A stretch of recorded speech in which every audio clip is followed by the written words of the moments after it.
యేసుక్రీస్తునామమున మీ అందరికీ నా వందనాలు. ఇదన వాక్య దాని నిమిత్తం అపోస్తలుల కార్యములు 4వ అధ్యాయము 30 వచనం చదువుకుందాము. రోగులను స్వస్థపరచుటకును నీ పరిశుద్ధ సేవకుడైన యేసు నామము ద్వారా సూచక్రియలను మహత్కార్యములను చేయుటకు నీ చేయి చాచి ఉండగా నీ దాసులు బహుధైర్యముగా నీ వాక్యమును బోధించినట్లు అనుగ్రహించుము. దేవునికి స్తోత్రం. హల్లెలూయా హల్లెలూయా హల్లెలూయా స్తోత్రం. Praise the Lord. షాలోమ్ మానవాళి. Good morning, have a nice day. ఈ దినమంతా దేవుడు మీకు ఆశీర్వాదకరంగా మార్చాలని కోరుకుంటున్నాను. దేవుని స్తోత్రం. మరొక ఆదివారము మన జీవితంలో దొరికింది. అందులో బట్టి నేను ప్రభు నామాన్ని మహిమపరుస్తున్నాను. 6వ నెలలోని 4వ ఆదివారం. ఇంకాసేపటికి ఇంకొక అరగంట తర్వాత గంట తర్వాత మీరు దేవుడి మందిరంలో ఉంటారు. దేవుడి వాక్యం ధ్యానించుకోబోతున్నారు. దేవుడి వాక్యం ధ్యానిస్తూ ఉన్నప్పుడు దేవుడి మీద ఉదయకాలం ధ్యానం ముగించుకొని ఏదో ఫ్రెష్ అవుతూ మీరు ఇప్పుడు మందిరానికి వెళ్ళడానికి సిద్ధపడుతున్నారు. మీ స్థానిక మందిరానికి వెళ్ళండి. సమాజంగా కూడుకోవడం మానవద్దు. ప్రతి వారం ఎటువంటి పరిస్థితుల్లో మీరు మిస్ కావద్దు. ఒకవేళ మీ స్థానిక సంఘము వాళ్ళు ఆన్లైన్ సర్వీస్ ఉన్నట్లయితే, లేకపోతే దాని యొక్క లింక్ వేసుకొని దాన్ని చూడండి. కానీ అదే సమయంలో అది వాళ్ళు చర్చికి వెళ్ళినా కానీ మీ తీరిక సమయంలో చర్చ్ లింక్ ఏదైనా ఉంటే, మెసేజ్ యొక్క లింక్ ఉంటే చూస్తూ ఉండాలి. తప్పేంది. సమాజంగా కూడుకుంటా ఆ దినము సమీపించుకోలేదు, ప్రభువు దినము సమీపించుకోలేదు, ప్రభువు రాకడ సమీపించే కొలది మనము మరింత ఎక్కువగా చేయాలి అని రాదు, మరింత ఎక్కువగా గ్యాదర్ కావాలని. ఒక సంవత్సరంలో 365 రోజులు, 2 సంవత్సరాలు 52 ఆదివారాలు ఉంటాయి. ఈ 2025వ సంవత్సరంలో ఇప్పటికే కొన్ని ఆదివారాలు గడుస్తుంది.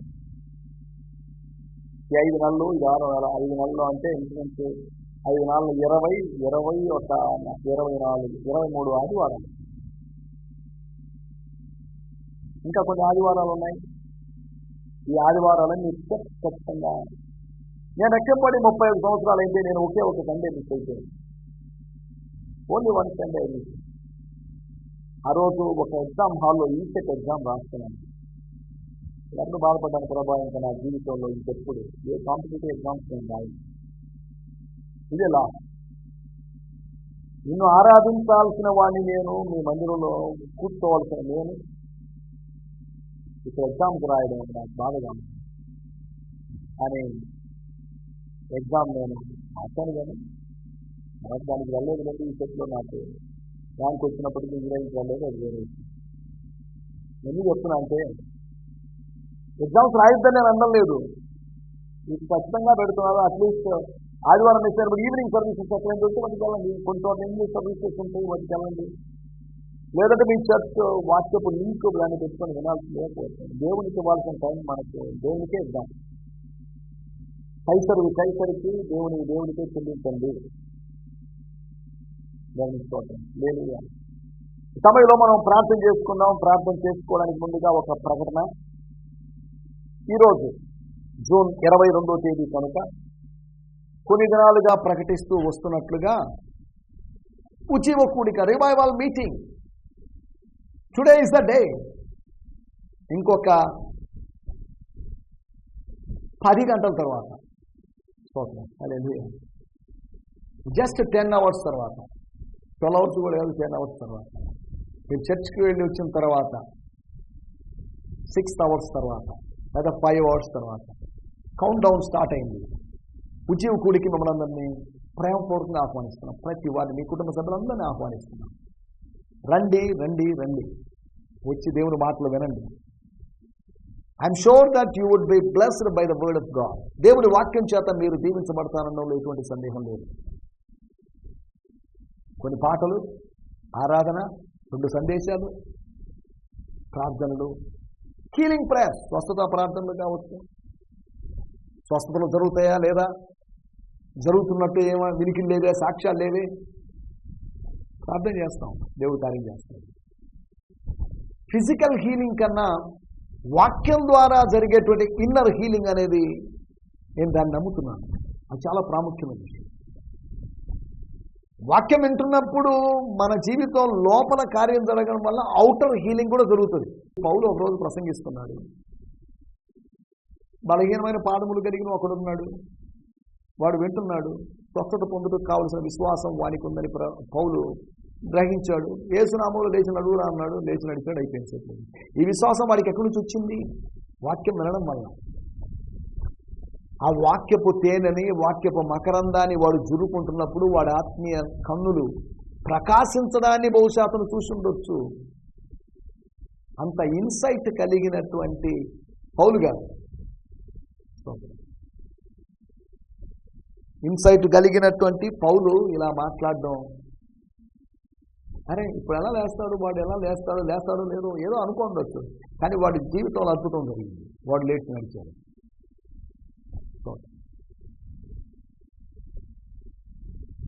పౌలు ద్వారా, పేతురు యోహానుల ద్వారా ముగ్గురు కుంటి వాళ్ళు బాగైనటువంటి ఉదాహరణలు మనకు అపోస్తుల కార్యంలోనే చూడండి. పేతురు యోహానుల ద్వారా ఒకసారి, పేతురు ద్వారా ఒకసారి, పౌలు ద్వారా ఒకసారి. దేవుడు ఎవరి ద్వారానే జరిగింది. నమ్మిన వారి వలన ఈ సూచక్రియలు జరుగుతుంది. నమ్మిన ప్రతి వాని ద్వారా, యేసును నమ్మిన ప్రతి వాని ద్వారా, యేసు శక్తిని విశ్వసించిన ప్రతి వాని ద్వారా దేవుడు తన కార్యాలు, వాడు రెవరెండ్ కావచ్చు, నాన్ రెవరెండ్ కావచ్చు, రైట్ రెవరెండ్ కావచ్చు, ఇంకేదైనా కావచ్చు. స్తోత్రం. హల్లెలూయా. నాటి ఉచివుకోడికి మమ్మల్ని అందరినీ ప్రేమపూర్వకంగా ఆహ్వానిస్తున్నాం. ఈరోజు 6:30 గంటకి, ఖచ్చితంగా 6:30 గంటకి స్టార్ట్ అవుతుంది. 6:30కి ప్రార్థనతో స్టార్ట్ అయిపోతుంది. ఇంచుమించు ప్రార్థనతో కూడా, పాటతో ప్రార్థన అయిపోయి ఫస్ట్ పాటతో స్టార్ట్ అవుతుందని నేను భావిస్తున్నాను. గిడియోన్ మిషన్ చర్చ్ మా స్థానిక సంఘస్థులు యవన బిడ్డలు పాటలు పాడతారు. వర్షిప్ జరుగుతుంది. ఒకరిద్దరు క్రమంగా వచ్చేవాళ్ళు ఉన్నారు, వాళ్ళు పాటలు అడిగేవాళ్ళు ఉన్నారు, వాళ్ళు పాడతారు. మన కబడ్డీపాలెం నుంచి జసింత అనేటువంటి సిస్టర్ గారు, ఇంకా ఎవరైనా ఆసక్తి కలిగిన వారు ఉన్నట్టయితే మన సహోదరులు సువార్త గాయకులు భర్త సుధాకర్ గారు ఉన్నారు, వారు కూడా వస్తారు, వారు పాట పాడతారు. అటు అందరికీ ఇండివిజువల్ సోలో సాంగ్స్కి ఇచ్చే టైం లేదు కనుక వాళ్ళిద్దరు, ఇంకా ఎవరైనా వేదవల్లి అనేటువంటి మేడం గారు ఉన్నారు, వారు వస్తే వారు పాట పాడతారు. ఇలా కొంతమందికి మనం అవకాశం ఇస్తూ మిగతా వాళ్ళ చేత పాడిస్తూ, బ్రదర్ షాలేం రాజు గారు ఉన్నారు, ఆయన పాట పాడతాడు. సాల్మన్ రాజు పాస్టర్ గారు ఉన్నారు, ఆయన పాడతారు. అవకాశం అయితే పౌలయ్య గారు పాడతారు. పాడగలిగిన వాళ్ళు ఉన్నారు. ఇండివిజువల్ పాటలు పాడడం కన్నా గ్రూప్గా పాటలు పాడితే బాగుంటుందని నా యొక్క ఉద్దేశం. 2 సందేశాలు, అటు వీటన్నిటికీ మిమ్మల్ని ప్రేమపూర్వకంగా ఆహ్వానిస్తున్నాం. Don't miss. Hope to see you today evening by 6:30 at town hall beside VRC ground Nellore. చిన్న ప్రార్థన చేసుకుందాం. పరిశుద్ధమైన మా దేవా, మీకు వందనాలు చెల్లిస్తున్నాం. ఈ రోజు రాత్రి జరగబోతున్నట్టు ఉజ్జీవకుడి కొరకే నీకు వందనాలు. ఘనంగా జరిగించండి. దానికి కావాల్సిన ఆర్థిక వనరులు మెండుగా అనుగ్రహించండి తండ్రి. వాతావరణాన్ని, కరెంటును మీ అదను తెచ్చుకోండి. ఆర్కెస్ట్రా వారు సకాలంలోకి రాగలరు సాయం చేయండి. సమస్తమును క్రమముగాను మర్యాదగాను జరిగించండి. ఈ కార్యక్రమానికి వ్యతిరేకంగా లేస్తున్న ప్రతి అల్లరి శక్తిని నజరేయుడైన యేసు నామములో గద్దిస్తూ, బంధిస్తూ లయం చేస్తున్నాం. అధ్యక్షత వహిస్తున్నది మీ దాసులు పాస్టర్ డి విజయరత్నం గారి కొరకే మీకు వందనం చేస్తున్నాం. యూత్ కొరకే మీకు వందనం చేస్తున్నాం. బైబిల్ రీడింగ్ చేస్తున్న వారి కొరకే మీకు వందనాలు. ప్రార్థిస్తున్న దేవజనులందరి కొరకే మీకు వందనాలు. వేదిక మీద ఉన్న దేవజనులందరి కొరకే మీకు వందనాలు. ప్రభు కుమార్ గారిని మీరు మా మధ్యలో నడిపించేందుకు మీకు వందనం చేస్తున్నాం. మీ దాసుని మీరు బలంగా వాడుకోబోతున్నందుకు మీకు వందనం చేస్తున్నాం. ప్రభు, ఈ రాత్రి నాయన వాక్య విశ్లేషణ, వాక్య విస్ఫోటన జరగాలి నాయన. వాక్యము విస్తారంగా వెదజల్లబడాలి నాయన. స్తోత్రం. వాక్య ధాన్యాన్ని మీ ప్రజలు స్వీకరించుకోవాలి. వాళ్ళు దాన్ని సమృద్ధిగా తీసుకుని వెళ్ళాలి ప్రభు. అటు అనుభవం దయచేయమని అడుగుకుంటున్నాం ప్రభు. తండ్రి మీకు వందనాలు, మీకు వందనాలు. కొన్ని ఆటంకాలు వస్తున్నాయి, వాటన్నింటి మీరు ఎరిగినారు. సౌండ్ ఎక్కువ పెడుతున్నారని ఇవన్నీ మీరు తొలగించండి. అద్భుత కార్యం జరిగించమని అడుగుకుంటున్నాం ప్రభు. యేసయ్యా మీకు వందనాలు, మీకు వందనాలు చేయిస్తూ మాతో మాట్లాడమని, మమ్మల్ని బలపరచమని, మీ దాసులు నిలబెట్టుకోమని, మీ దాసుడి యొక్క సొంత మాటలు ఏవీ రాకుండా అయ్యా వారి జ్ఞానమును మరుగు చేసి మీ మాటలు వారి నోట్లోంచి, మీ సంకల్పాన్ని వారు తెలియజేయనట్లుగా వారిని మీరు వాడుకోమని అడుగుకుంటూ రోగులకు స్వస్థత మీరు కలుగు చేయండి ప్రభు. అయ్యా మీకు వందనాలు. వెనకంజ వేసిన వారు తిరిగి రాగలటూ సాయం చేయండి. ఉజ్జీవాన్ని పంపించండి. మీ కార్యము జరిగించి మేము చేయమని అడుగుకుంటూ యేసు నామములోనే ప్రార్థించగలుగుతున్నాం పరమ తండ్రి. ఆమేన్, ఆమేన్. దేవుని స్తోత్రం. మరొక పర్యాయం మీకు వందనాలు తెలియజేస్తున్నాను. ఈ సమయంలో మనం కార్యక్రమంలో ముందుకు సాగుదాం. మనం నిన్న ఆలోచించిన విషయాలు కనుగొనలేకపోవడం. చాలాసార్లు మనం కనుగొనలేని పరిస్థితిలో ఉన్నాం. పరిష్కారాన్ని కనుగొనలేక, ఆర్థిక సమస్యల పరిష్కారాన్ని కనుగొనలేక, దేవుడు నాకేం చేశాడు అని అడుగుతున్నారేమో. దేవుడు ఏదైనా చేయగలడు. దేవుడు ఏదైనా చేయగలడు కనుక మీరు ఏం చేశాడు అని అడిగే ప్రశ్న పిచ్చి ప్రశ్నే. He is able, he is worthy to do anything. He is capable. కాబట్టి నాకేం చేశాడు అని అడగొద్దు. నీకు చాలా చేశాడు, నిన్ను రక్షించాడు, నీకోసం సిలువలో చనిపోయాడు, నీకోసం ఒక రాజ్యాన్ని సిద్ధపరిచాడు, నీకోసం దేవుడి వాక్య ప్రత్యక్షతలో దాచించాడు. కాకపోతే నీకోసం ఏమి సిద్ధపరిచాడో అవి కంటికి కనబడలేదు, చెవికి వినబడలేదు, హృదయమునకు గోచరం కాలేదు, అంతవరకే. కానీ నీకోసం ఎన్నో కార్యాలు చేస్తూ ఉన్నాడు. నాకెన్నో కార్యాలు చేశాడు. గిద్యోనులాగా ప్రశ్నిస్తున్నావేమో, మా పితరులు మాతో చెప్పినటువంటి కార్యములు ఏమాయను? పితరులు ఉన్నారు వాస్తవమే, దేవుడు వాస్తవమే, కానీ పితరులతో ఉన్న దేవుడు మాతో లేడే, నాతో లేడే. రేపిచ్చోడా, నీతో లేకపోతే ఈ ధాన్యాన్ని, గోధుమల్ని ఎలా దుల్లగొట్టుకుంటున్నావు? ఈ గోధుమల్ని దుల్లగొట్టుకోలేక కొంతమంది అక్కడిక్కడ దాంకునేవాళ్ళు శత్రువులకి, విజ్ఞానులకు భయపడి పారిపోతుంటే నువ్వు నిలబడి గానుగ చాటునైనా దాంకొని నువ్వు ఇలా చేస్తున్నావంటే, గానుగ నిన్ను మరుగు చేయలేదు, కానీ దేవుని యొక్క రెక్కల నీడలో నువ్వు ఉన్నావు. ఆ రెక్కల నీడ నిన్ను మరుగు చేసిందనే సంగతి మర్చిపోయి ప్రశ్నిస్తావా? దేవుడు మాకు తోడుగా ఉంటే ఇదంతా మాకెందుకు సంభవించిందని. అవును, దేవుడు మీకు తోడుగా ఉన్నప్పటికీ కూడా ఆయన భరిస్తున్నాడు, సహిస్తున్నాడు. ఆయన మీతో ఉంటూ సంతాపపడుతున్నాడు మీరు చేసే పనులు బట్టి. మీతో చెప్పాను, నేను చాలాసార్లు చెప్పాను, అమోరీయుల దేవతలకు భయపడొద్దని, వాటిని సేవించొద్దని. కానీ మీరు భయపడుతూ సేవిస్తూ ఉన్నారు. తప్పు మీలో పెట్టుకొని దేవుని మీద నిందలేస్తారా? నువ్వు దేవునికి అన్యాయం చేసి దేవుడు నాకు అన్యాయం చేస్తాడు అని చెప్పుకుంటున్నావా నయోమిలాగా? దేవుడు ఎవరికి అన్యాయం చేశాడు? సర్వశక్తుడు అన్యాయం చేయడం అసంభవం. మీరు అనుకుంటాను కలలో కూడా ఆయన అటువంటి కీడు చేసేవాడు కాదు. కాబట్టి దేవుని మీద ఊరినే నిందలు వేయద్దు. మీ మీద మీరు నిందలు వేసుకుంటున్నారు పర్లేదు, కానీ దేవుని మీద నిందలు వేసుకోకుండా దేవుని స్తుతిస్తూ ముందుకు సాగాలి. కనుగొనలేకపోవడం, పరిమిత జ్ఞానాన్ని బట్టి మానవుడు కనుగొనలేకపోతున్నాడు. కనుగొనలేకపోయినటువంటి 4 విషయాలు లేదా 5 విషయాలు. 5వ విషయం ఏంటంటే మూలవాక్యంలో ఉన్న విషయమే, శిక్షించు విధమేది కనుగొనలేక. How to punish them, how to threaten them, how to stop them, how to control them. వీళ్ళని ఎలా నియంత్రించాలి? శిక్షించు విధమేమీ లేకుండా.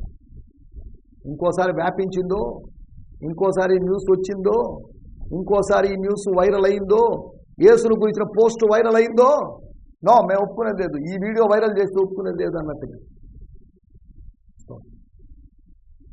కనుగొనలేకపోవడం, శిక్షించే విధానాన్ని కనుగొనలేకపోయారని.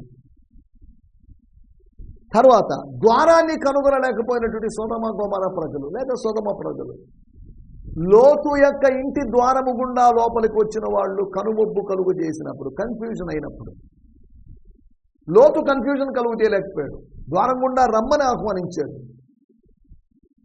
కానీ ఆ 2 మనుషులు, ఆ స్ట్రేంజర్స్, ఆ పరదేశులు, ప్రభువు పంపినటువంటి ఆ దూతలు, వాళ్ళు శరీరులు కాదు, వాళ్ళకి శరీరాలు లేవు, వాళ్ళ ఆత్మస్వరూపులు. వాళ్ళతో చెడు చేద్దామని, వాళ్ళతో పాపం చేద్దామని, వాళ్ళు పురుషులే అయినప్పటికీ కూడా చిన్నలు మొదలుకొని పెద్దల వరకు ఇలా చేయాలనుకున్నారే. ఎంత విచారకరమైన విషయం. హల్లెలూయా. రోజులో చాలా మంది పొరపాట్లు చేస్తున్నారు, అవమానపరుస్తున్నారు, అసహ్యమైన అవాచ్యమైనది చేస్తున్నారు, అసహజమైనది చేస్తున్నారు, సహజమైనది చేయడం లేదు. సొదొమ గొమొర్రాకు పట్టిన స్థితిగతి మనకు తెలుసు. వాళ్ళు ద్వారాన్ని కనుగొనలేకపోయారు. 2వది క్రియలను కనుగొనలేని మానవులు. క్రియలు చేస్తున్నారు కానీ కనుగొనలేకపోతున్నారు. ఈ క్రియలన్నీ తాము చేస్తున్న క్రియలు అనుకుంటున్నారు. తమ చేత దేవుడు చేయిస్తున్న క్రియలనియు, తమ చేత దురాత్మ చేయిస్తున్న క్రియలనియు వాళ్ళు గ్రహించలేకపోతున్నారు. క్రియలను కనుగొనలేకపోతున్నారు. సూర్యుని కింద ఎన్నో క్రియలు జరుగుతున్నాయి. ఉదయం పూట, సాయంత్రం పూట, రాత్రి పూట, మధ్యాహ్నం పూట ఎన్నో క్రియలు జరుగుతున్నాయి. క్రియలు జరగకుండా ఎవరు ఆపేవాళ్ళు లేరు. ఈ క్రియలను గురించి కనుగొనేటువంటి విధానం ఎవరికి అర్థం కావాలి. హల్లెలూయా. 3వది దానియేలు అనే భక్తుడిని మనం చూస్తున్నాం. నమ్మకస్తుడైనటువంటి ఫెయిత్ఫుల్ మ్యాన్. ఈ దానియేలు అనేటువంటి వ్యక్తిని, ఒక ప్రధానమంత్రి పోస్టుకు వచ్చిన వ్యక్తిని, అలనాడు ఐగుప్తులో యోసేపు వచ్చినటువంటి ఆ ప్రైమ్ మినిస్టర్స్ రేంజ్లోకి వచ్చినటువంటి, సెకండ్ ఫరో రేంజ్లోకి వచ్చినటువంటి, సెకండ్ నెబుకద్నెజర్ ప్లేస్లోకి వచ్చినటువంటి బానిస బాలుడే కానీ బబులోనులో ఎంతగా హెచ్చించబడ్డాడు చూడండి. నువ్వు బానిస బాలుడివే కావచ్చు, నీ బ్యాక్గ్రౌండ్ సరిగా లేకపోవచ్చు, కానీ దేవుడిని ఎలా హెచ్చిస్తాడో చెప్పలేము. దానియేలు గ్రంథము 1వ అధ్యాయంలో దేవుడు హెచ్చరించినప్పుడు ఆ హెచ్చరికకు లొంగి లోబడిపోయి దాన్ని అగ్రి అయ్యి విగ్రహార్పితమైన దాన్ని తినకూడదు, మాంసాన్ని భుజించకూడదు, శాఖధాన్యాలతో సర్దుకుపోదామని ఒప్పుకున్నటువంటి దానియేలు. హల్లెలూయా. హెచ్చరించబడిన వాడు ఇప్పుడు హెచ్చించబడ్డాడు. హెచ్చరించబడ్డం ఫస్ట్ స్టెప్ అయితే, హెచ్చించబడ్డం 2వ స్టెప్. ఆయన మాటలకు లోబడి ఉన్నావు, ఆయన ఆజ్ఞలకు ఆయన ప్రేమిస్తున్నావంటే ఆయన ఆజ్ఞలకు లోబడి ఉన్నావు. ఆయన ఆజ్ఞలకు లోబడి ఉన్నాడు. దానియేలును దేవుడు హెచ్చించాడు. దానియేలే కాదు, షడ్రకు మెషకు అబేద్నెగోల విషయంలో కూడా అలా జరిగింది. దేవుని స్తోత్రం. 4వ విషయం, లేఖనాల్లో క్రీస్తును కనుగొనలేకపోతున్నవాడు. వేదాలలో క్రీస్తుని వెళ్తున్నారు, ఏదేదో వేదంలో క్రీస్తున్నారని చెప్పి వెళ్తున్నారు. అదే బాబు, బైబిల్లోని క్రీస్తుని కనుగొన్నావా? ఆత్మ ప్రేరణ చేత రాయబడినటువంటి పరిశుద్ధ గ్రంథములో ఈ క్రీస్తును కనుగొనలేక వేదాల్లో క్రీస్తుని బోధించడానికి సిగ్గులేదా నీకు? అంటే నీకేం పని? ఇదే కదా మత కలహాలకు, మత సంఘర్షణలకు కారణమవుతున్న విషయం. వద్దు, వారి పేర్లు వాళ్ళ పుస్తకాలతో మనకు అనవసరం. లేఖనాల్లో ఉన్నది క్రీస్తు, లేఖనాల్లో గుప్తమైనది క్రీస్తు. హల్లెలూయా. మనం ఆలోచిస్తున్నట్టు విషయాలు, ఈ కనుగొనలేకపోవడం అనే దాని గురించి 4 విషయాలు మనం ఆలోచించాలంటే మనకు సమయం కొద్దిగా ఉంది కనుక ఈ దిన ధ్యానము కొరకై ఏర్పాటు చేయబడిన లేఖన భాగము అపోస్తుల కార్యములు 4వ అధ్యాయము 30వ వచనం. అపోస్తుల కార్యములు 4:30, book of acts of apostles 4th chapter verse 30. రోగులను, ఎటువంటి రోగులనైనా, మానసిక, ఆత్మీయ, శారీరక రోగులను స్వస్థపరచుటకును నీ పరిశుద్ధ సేవకుడైన, పవిత్రుడైనటువంటి పరిశుద్ధాత్మ అభిషేకంతో నింపబడినటువంటి సేవకుడైన కుమారుడైన యేసు నామం ద్వారా మహత్కార్యములను చేయుటకును నీ చేయి చాచుండగా నీ దాసులు బహుధైర్యముగా నీ వాక్యం బోధించినట్లు. నీ దాసులు పేతురు, యోహానుడే మాత్రమే కాదు, ఈ మిగతా 9 మంది అపోస్తులు, లేకపోతే 10 మంది అపోస్తులు, లేకపోతే మేమందరము కూడా నీ వాక్యమును ధైర్యముగా బోధించుటకు అనుగ్రహించుము. అట్టి కృపను అనుగ్రహించుము, అట్టి ధైర్యమును అనుగ్రహించుము. Give us grace, give us boldness to preach your word. జీవవాక్యాన్ని, రక్షణ వాక్యాన్ని, సువార్త వాక్యాన్ని బోధించగలిగిన, కృపా వాక్యాన్ని బోధించగలిగిన ధైర్యమును అనుగ్రహించు. 4వ అధ్యాయం 30వ వచనం నేను చదువుతున్నాను, తర్వాత వాడుక భాషలో చదువుకుందాం. Stretch out your hand of power through us to heal. Stretch out your hand, నీ యొక్క చేతిని చాపవయ్యా. నీ శక్తి కలిగిన చేతిని చాపు.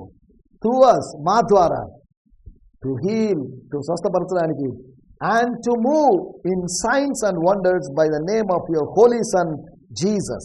Holy son అని రాయబడింది, హోలీ సర్వెంట్ అని గ్రీక్లో రాయబడింది, హోలీ సన్ అని అరామిక్లో రాయబడింది, పరిశుద్ధ సేవకుడైన యేసు అని తెలుగులో రాయబడింది, పరిశుద్ధ కుమారుడైనటువంటి యేసు అని అరామిక్ భాషలో రాయబడింది. సరే, దేవుని స్తోత్రం. Hallelujah. To move in signs and wonders, సూచనల్లోనూ అద్భుతాల్లోనూ, యేసునామములోని అద్భుతాల ద్వారా మేము ముందుకు సాగునట్లుగా సహాయం చేయి. అది వాళ్ళ ప్రార్థన. దేవుని స్తోత్రం. హల్లెలూయా. ఈ సమయంలో మనం వాడుక భాషలో చదువుకుందాం. 4వ అధ్యాయం 30వ వచనం. యేసు పవిత్రమైన వాడు. Is a Holi man. నీ సేవకుడు ఆయన పేరు రోగాలను నయం చేయటానికి, అద్భుతాలను మహత్యాలు చేయటానికి నీ అభయ హస్తాన్ని చాపి మాకు శక్తి నీవు, మాకు శక్తి నీవు, మాకు ధైర్యాన్ని నీవు, మాకు బలాన్ని నీవు, ఇంకేదైనా కావచ్చు, మాకు కృప నీవు, ఏదైనా కావచ్చు. స్తోత్రం, స్తోత్రం. హల్లెలూయా. ఇక్కడ ఒక పాయింట్, 4వ అధ్యాయం 30వ వచనంలో, చాపబడిన చెయ్యి. చేయి చాపబడింది, చాపబడిన బాహు, దేవుని యొక్క హస్తము చాపబడింది. అప్పుడు చాపబడింది, ఎప్పుడు చాపబడినట్లుగానే ఉంది. చాపబడింది అంటే ఎందుకు చాపబడింది దేవుని హస్తం? దీని గురించి మనం కొద్దిగా ఆలోచిద్దాం. 4 విషయాలు మీకు త్వరగా జ్ఞాపకం చేస్తాను. చాపబడిన హస్తము ఏం చేస్తుంది, స్ట్రెచ్డ్ హ్యాండ్ ఏం చేస్తుంది అనే దాని గురించి మనం ఆలోచించబోతున్నాం.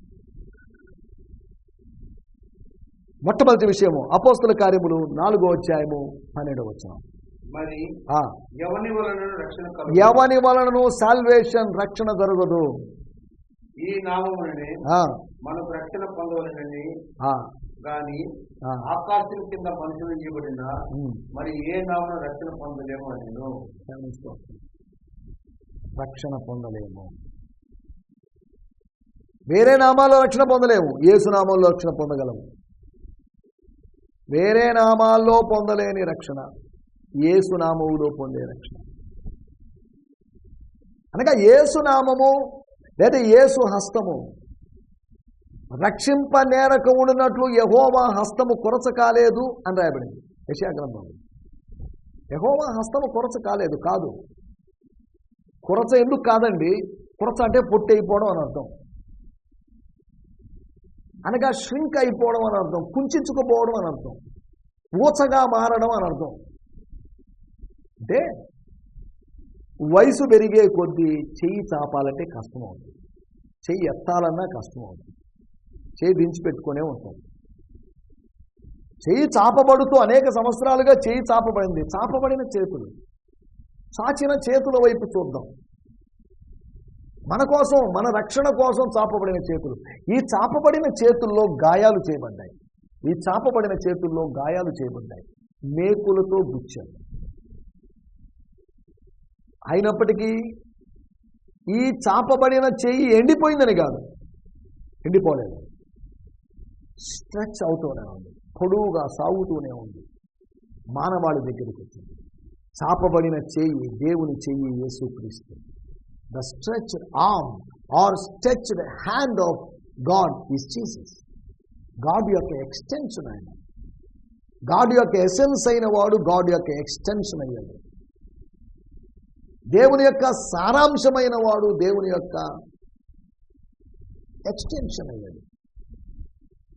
ఆయన అదనంగా, అదనపు భాగంగా, లేకపోతే ఇంకా పెద్ద భాగంగా మారాడు. సరే, దేవుని స్తోత్రం, హల్లెలూయా. చాపబడిన చెయ్యి దేనికి అంటే రక్షించడానికి. పాతాళములోకి దిగిపోతున్న ఆత్మను, పాపపు పంకములో దిగిపోతున్నటువంటి ఆత్మను, పాపపు బురదలో ఉన్నటువంటి ఆత్మను, పాప ఊబిలో ఉన్న ఆత్మను పైకి లేవనెత్తడానికి, రక్షించడానికి. That is salvation. రెండోది 4వ అధ్యాయము 30వ వచనం మూలవాక్యం కనుక మనం చదవాల్సిన అవసరం లేదు. రోగులను స్వస్థపరుచుటకును సూచక్రియలను మహత్కార్యములను చేయుటకును నీ చెయ్యి చాపబడి ఉండగా. అప్పుడెప్పుడో చెప్పబడిన మాట, ఇప్పటికీ ఆయన చెయ్యి చాపబడింది.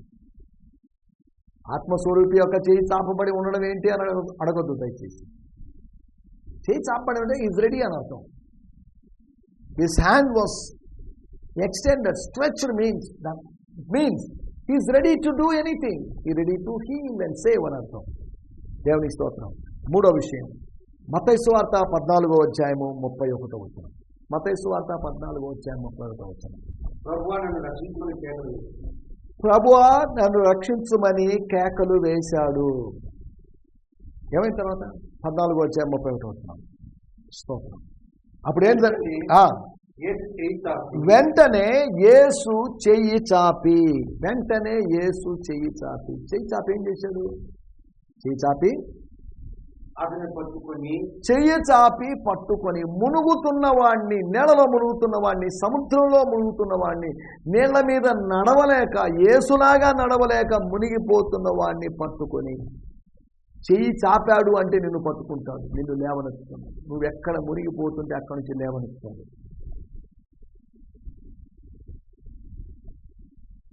చాపబడిన దేవుని యొక్క చెయ్యి దేవుని యొక్క చేతి వైపు నీ చెయ్యి చాపబడితే, దేవుని చేతిలో నీ చెయ్యి కలపబడితే, నువ్వు మునిగిపోతున్న స్థితిలోంచి ఆగి నువ్వు తీరానికి చేరే స్థితికి వస్తావు.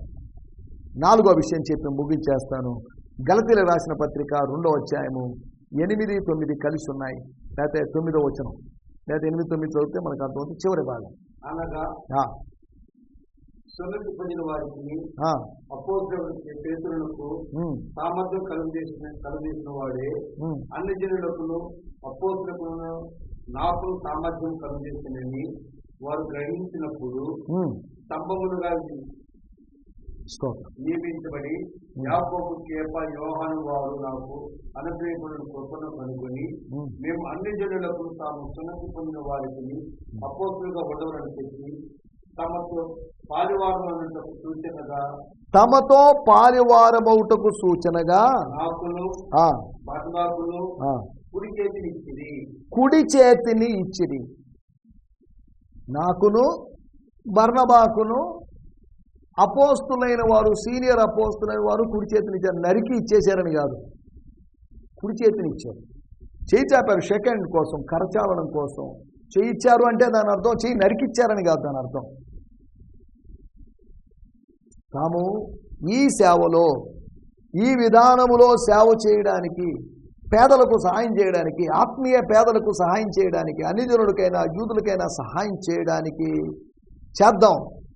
ప్రభు మనకు అనుగ్రహించిన సహాయకులు దాన్ని చేతిని చాచారు. ఒక నిబంధన కావచ్చు, ఒక ఒప్పందనం కావచ్చు, ఒక కమిట్మెంట్ కావచ్చు, అనేక బంధానికి సేవ చేయడానికి గుర్తుగా చేతులు కలపడం. చేతులు కలిపారు. అది చేతులు ఇచ్చారంటే చేతులు కలిపారు. They extended their hand. వాళ్ళు వీళ్ళు చేతులు కలిపి చాపబడిన 2 చేతులు కలిశాయి. దేవుని స్తోత్రం. ఇక్కడ మనుషుల చేతులు కలిశాయి, మనుషుల చేతులు చాపబడ్డాయి. మనుషుల చేతులు చాపబడినప్పుడు దేవుని చేయి కూడా చాపబడబోతుంది. అమ్మాయి అబ్బాయి చేతులు చాపారు, చేతులు పట్టుకున్నారు, ప్రమాణాలు చేశారు పెళ్లి కార్యక్రమంలో. అలాగే చాపబడిన చేతులు స్నేహానికి లేదా సేవ చేయడానికి గుర్తు.